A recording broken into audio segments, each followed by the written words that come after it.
안녕하십니까. 이규화의 정치 때리기입니다. 정치판에 명태균이라는 작자의 별의 별 황당한 소리로 어지럽습니다. 이 정치라는 게요, 이 권력이라는 게, 이 권력자나 정치 주변에는 이 파리들이 들끓기 마련입니다. 어떻게 좀 권력의 끝자락이라도 어떤 잡아보려고 하는 이런 부류들도 있고, 권력지향하는 사람의 간절한 마음을 이용해가지고 자기도 남한테 있어 보이려고 하는 어떤 사행심, 이걸 노리는 그런 부류들, 그러니까 그 날파리들이 많아요.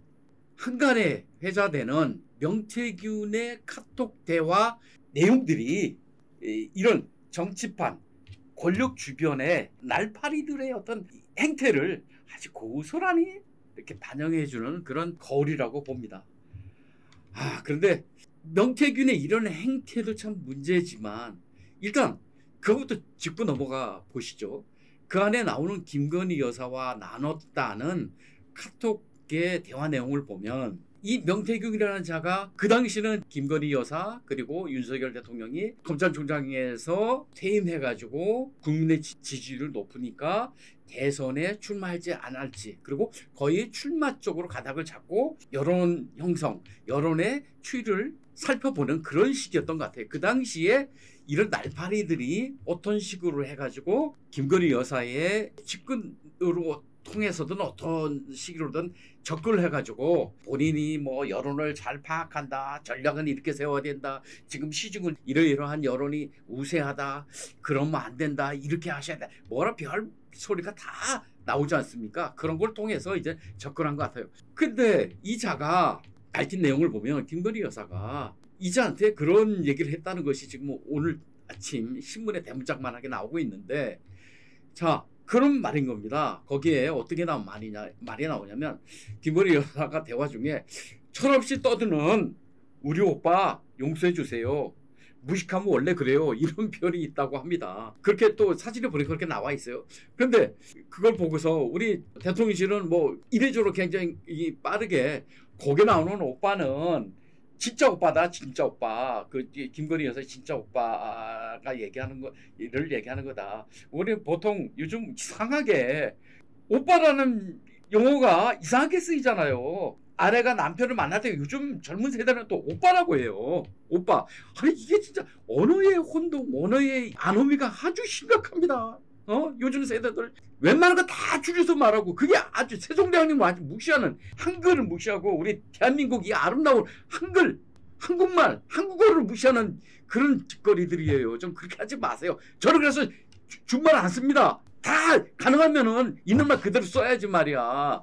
자, 거기에 대통령 친오빠가 한간에 친오빠가 그럼 대통령이냐 이렇게 막 인식이 되니까 용산에서 아니다, 그 오빠는 대통령이 아니고 윤석열 대통령이 아니고 윤석열 대통령을 지칭하는 것이 아니고 매제가 대통령 나오려고 하니까, 아니 가족이니까 도와주지 않겠습니까? 당연한 거죠. 그건 김건희 여사 오빠도 아마 이쪽 그 주변에서 여러 가지 역할을 했나 봅니다. 그러니까 그건 김건희 여사의 친오빠다, 그렇게 해명을 낸 거예요. 그런데 그게 사실인지 아닌지는 모르겠습니다. 그게 밝혀질지도 모르겠고요. 근데 참 이걸 갖고 야당은 대통령 주변에 김건희 여사를 포함해서 권력에 호가호위하는 거 아니냐. 뭐 저 명태균이가 처음에 알려진 것이 그 뭡니까, 김영선 그 전 의원 공천 개입 건으로 또 알려졌잖아요. 그러면서 김건희 여사가 공천 개입이나 용산 인사라든가 이런 게 있어가지고 지금 용산에도 비서관이나 선임행정관이나 행정관 쪽에 김건희 여사 라인이 있다. 그러니까 빨리 야당은 그걸 빨리 물리쳐라, 퇴치해라, 이렇게 주장하고 있거든요. 이 퍼스트 레이디나 이 가족이 공식적인 라인이 아니라 비공식적으로 어떤 권력을 행사해가지고 대통령이 입이 아니라 대통령의 손이 아니라 그 사람들의 입김으로 인사가 이루어지거나 어떤 결정이 이루어진다면 그건 문제가 될 수 있습니다. 그런데 대통령은 고도의 정무직이에요. 대통령은요, 한간에 지나가는 거지한테도 돈을 받을 수 있고 아내한테도 받을 수 있고 다 받을 수 있는 거예요. 아니 이건 조금 약간 다른 얘기지만 미국 같은 경우는 어떻습니까? 트럼프 대통령은 자기 딸 상위를 백악관 선임 보좌관에 임명했어요. 그 문제가 됩니까? 능력만 있으면 그렇게 할 수 있는 겁니다.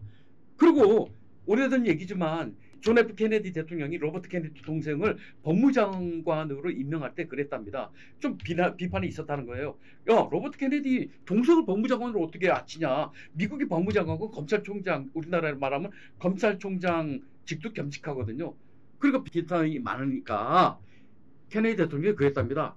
오케이, 좋아. 그럼 로버트보다 지금 더 똑똑한 사람, 더 페어하게 검찰총장직, 그러니까 법무장관직을 수행할 사람이 있으면 공화당에서 그런 사람을 추천해달라. 그랬다는 거예요.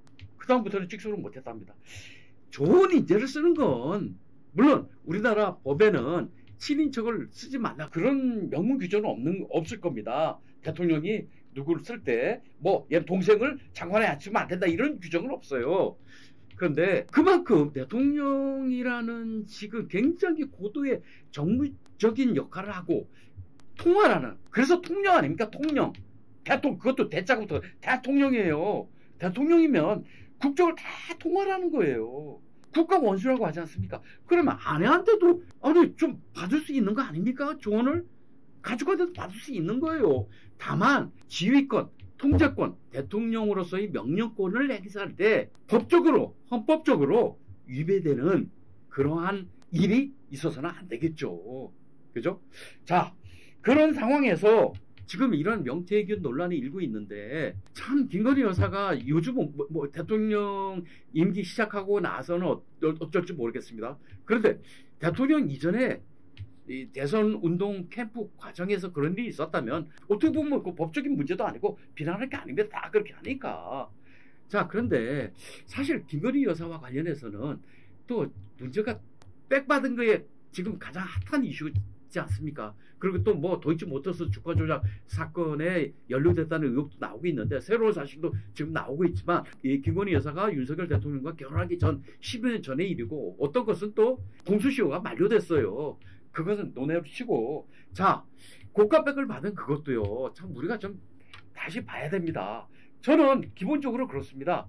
김건희 여사 고가백을 받은 것은 굉장히 고려할 사항이 많다는 것이 제 생각입니다. 자, 보세요. 자칭 목사라는 그 자가 김건희 여사와 그 전에, 그러니까 고가백을 전달하기 이전에도 적어도 수차례, 아니 수십 차례 연락을 주고받고 그랬다는 걸로 알고 있습니다.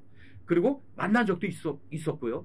자, 그렇다면 하여튼 수십 차례 접촉이 있었는데 그런 사람이 동양이라고 하면서 돌아가신 본인의 선친하고 아주 친했다고 하면서 와서 여러 가지 뭐 덕담을 전하면서 백을 놓고 간 거예요. 어떤 직무 부탁이라다 이런 거 하는 자리가 아니었다면 안 받았으면 더 좋겠지만 그걸 받은 것은 그런 거예요. 자기하고 이제 1차적 관계인데, 그러니까 흔히 말하는 겟만샤프트적인 관계인데 이 사람이 놓고 가는 것을 갖고 참 이걸 야박하게 가져가라 이렇게 할 수도 없잖아요. 이 동양적 한국적 정서에서. 글쎄요, 제가 너무 원정주의입니까? 그리고 더더군다나 여기에는 어떤 배경이냐면 그 자칭 목사라는 자가 조작을 했잖아요. 공작을 했잖아요. 카메라를 갖다가 시계에 몰래 카메라를 달아가지고 와가지고 그걸 다 찍고 녹음하고 그런 거 아닙니까? 그런 걸 갖고 참 공작한 걸 갖고 공격하는 거 보면 참 그건 자 인간 더 이상 그건 안 된다는 생각이 듭니다. 예?